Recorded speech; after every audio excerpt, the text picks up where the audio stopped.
Bienvenidos una vez más a El Comentario, un programa realizado por Agustín Sancho Cubero. Este programa está disponible en YouTube y en las principales plataformas de podcasts. No te olvides de suscribirte, es gratis. A continuación empezamos el programa. Bienvenida o bienvenido a esta nueva exploración. Hoy nos sumergimos en un texto con una perspectiva, la verdad, muy personal, casi un ensayo. Se titula De la globalización al globalismo, una distopía.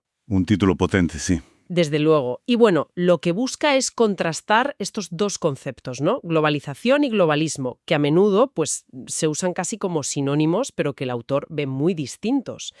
Todo basado en su propia vivencia desde los 90 hasta ahora. Una perspectiva muy experiencial, entonces. Exacto. Arrancamos con una mirada casi, te diría, nostálgica a la globalización de después de la Guerra Fría. Esa época que seguro que a muchos nos suela de integración comercial a tope, Internet llegando a casa, esa sensación de que había oportunidades nuevas por todas partes. Sí, la apertura.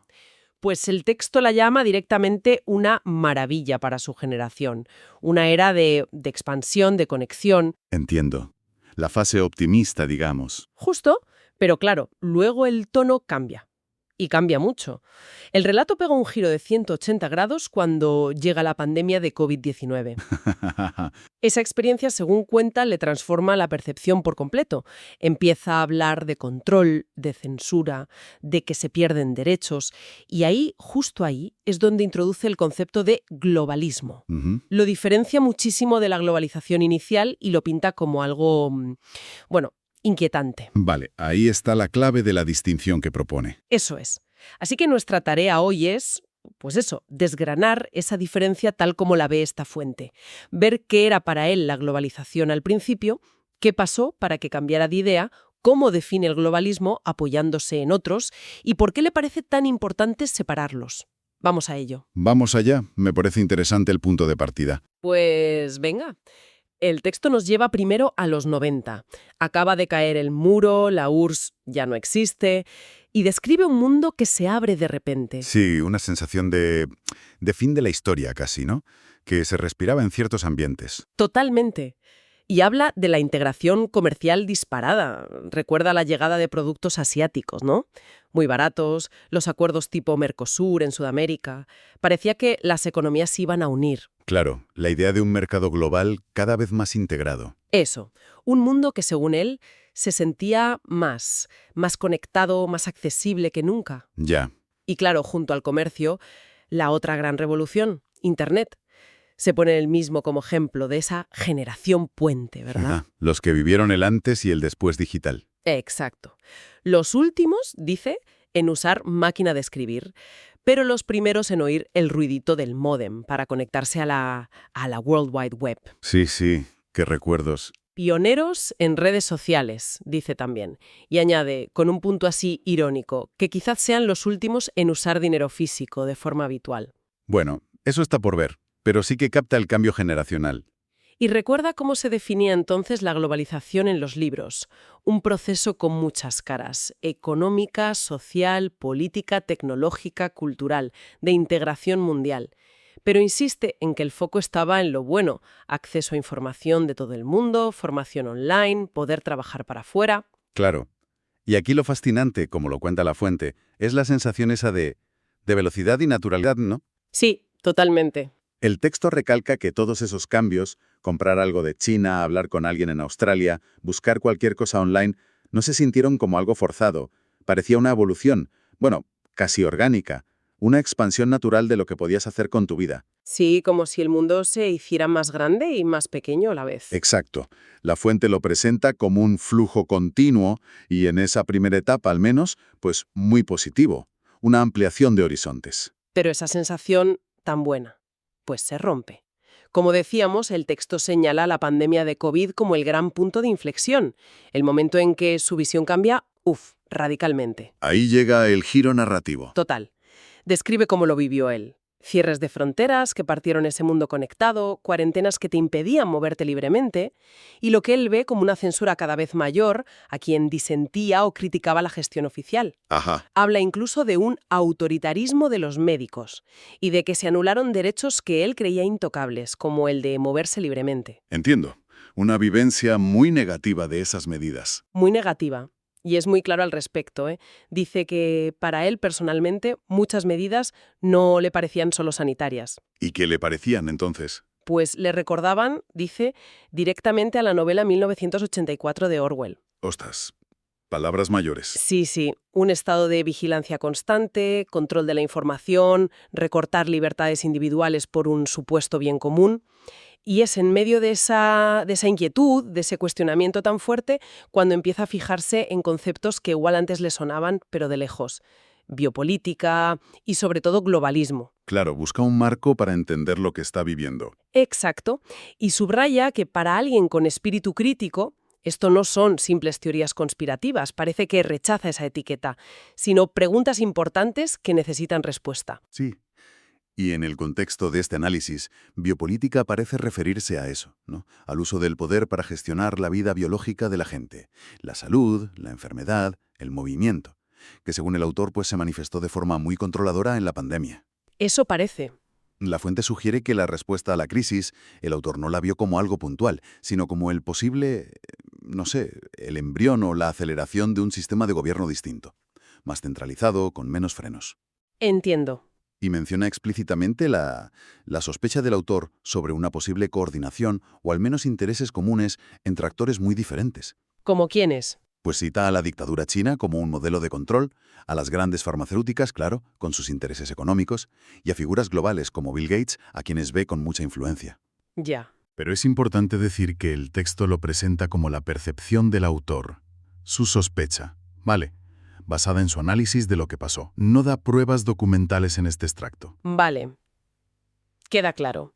Es su interpretación. Exacto. Pero la pregunta que deja ahí flotando, y que es clave para su argumento, es esa. ¿Fue todo aquello un catalizador para un cambio hacia un nuevo tipo de poder global como él lo ve? Ajá. Y para definirlo, tira de una cita externa, de un escritor y politólogo, Agustín Laje. Vale, busca apoyo en otras voces. Sí. Y presenta el globalismo, siguiendo a Laje, como una nueva modalidad de dominación política. Y lo más importante, según esta visión, es que busca ponerse por encima del Estado-nación, de toda la vida. Quiere ir más allá de las soberanías nacionales. O sea, una instancia superior a los países. Esa es la idea clave que transmite la definición que recoge, que hay una supuesta voluntad global que se considera universal, mejor, y que busca imponerse a las voluntades de cada nación y, claro, de sus ciudadanos. Ya. Según esto, la época de las naciones soberanas estaría acabando, o al menos se buscaría dejarlas en un papel secundario, casi de adorno, ¿sabes? De adorno. Sí, la cita de Laje que usa el texto dice decorativos, turísticos, consumistas y lúdicos. Un papel muy limitado. Entiendo. Una visión bastante crítica del futuro del Estado-nación. Efectivamente. Y se habla de que emerge un poder global que es difuso, difícil de ubicar, como dice la fuente, presente en todas partes y en ninguna. Curioso eso. Sí, pero con capacidad real, según el autor, de afectar a la vida de la gente. Mucho, hasta el punto de poder quitar derechos fundamentales, como él sintió que pasó en 2020, justificándolo a nombre de la humanidad, una entidad abstracta que está por encima del individuo real. No. Ya veo. Es interesante cómo usa esa definición externa para darle cuerpo a su argumento sobre el globalismo, ¿verdad? Claro, le da como un marco teórico que valida su lectura de los hechos que vivió, lo estructura. Exacto. Entonces, si vamos uniendo los puntos que traza el texto, el globalismo, como lo pinta aquí, no es la simple conexión económica o cultural de la globalización inicial, no son los móviles baratos ni Internet. No. Sería, desde esta perspectiva tan crítica, una ideología política. Con una agenda concreta. Eso es. Precisamente. La fuente lo llama, sin cortarse, una especie de dictadura blanda o tecnocrática. Tecnocrática. Sí. Ejercida no por militares, sino por una élite de, filántropos y tecnócratas. Gente que, según el texto, cree saber qué es lo mejor para toda la humanidad, y que trata a la gente, a las comunidades, no como sujetos con derechos, sino como, y la imagen que usa es muy potente, simples pedazos de plastilina. Uf, qué imagen. Sí, plastilina que se puede moldear según un plan superior. El texto incluso apunta que esto ya tiene un barniz académico, que la gobernanza global se enseña en universidades, como si ya se estuviera formando a los gestores de ese nuevo orden. Vaya. Insisto, esta es la misión profundamente crítica que nos da la fuente. No es una descripción neutra. Queda clarísima la diferencia que quiere marcar el autor. Por un lado, la globalización, ese proceso de integración, sobre todo económica y tecnológica, que tuvo su auge en los 90 y 2000 y que él al principio vio bien, como algo que ampliaba horizontes. Exacto. Y por otro lado, el globalismo, que el texto presenta como una ideología y una agenda política en marcha, con el objetivo de crear un poder supranacional que se escapa a los controles democráticos de los estados. Una agenda que, según él, la pandemia no creó, pero sí aceleró o hizo mucho más evidente. Sí, la sacó a la luz, digamos, desde su punto de vista. Y la importancia de hacer esta distinción para el autor es total. Está en el impacto directo que esa supuesta agenda globalista tendría en los derechos y libertades de todos. Claro. La preocupación central que se nota en todo el texto es la erosión de la soberanía. La del Estado-nación como el lugar donde tradicionalmente se garantizan los derechos, con sus fallos, claro, y al final la soberanía individual, la capacidad de decidir sobre tu propia vida sin que te dicten desde estructuras de poder lejanas, opacas, que se presentan como infalibles, o que solo se mueven por la ciencia o por hacer el bien. El miedo es a perder el control sobre tu propia vida, entonces. El miedo de fondo es a perder agencia, sí, a convertirnos en eso, en plastilina. Bueno, pues hemos recorrido el camino que nos ha marcado esta fuente.